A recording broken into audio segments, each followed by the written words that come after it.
ngồi một mình bên ly cà phê đắng, và từng giọt lệ buồn cho tình ta đã rớt.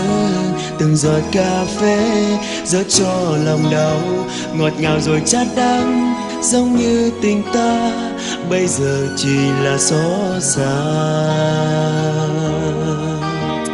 Người vội vàng ra đi vì sao thế, để lại giọt lệ buồn cho tình ta tan vỡ.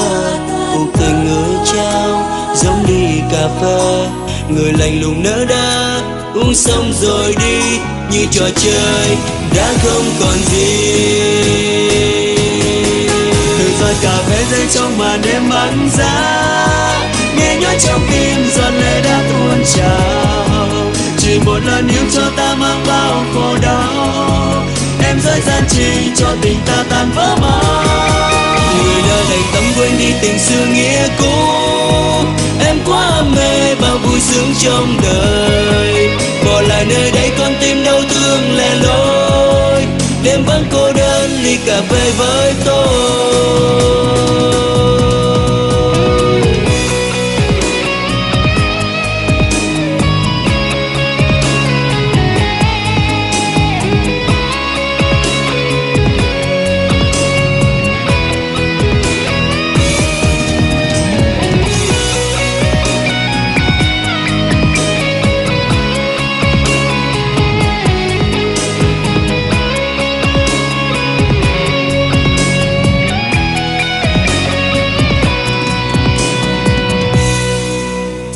Người vội vàng ra đi vì sao thế, để lại giọt lệ buồn cho tình ta tan vỡ. Cuộc tình người trao giống ly cà phê, người lạnh lùng nỡ đá uống xong rồi đi, như trò chơi đã không còn gì. Từng giọt cà phê rơi trong màn đêm vắng giá, nghe nhói trong tim giọt lệ đã tuôn trào. Chỉ một lần yêu cho ta mang bao khổ đau, em dối gian chỉ cho tình ta tan vỡ mau.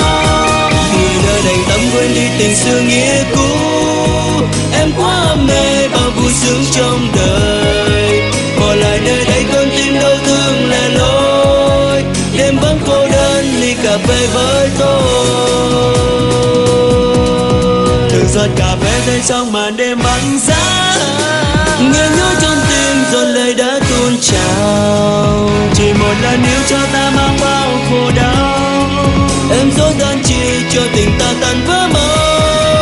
Người đã đành tâm quên đi tình xưa nghĩa cũ, em quá ham mê bao vui sướng trong đời.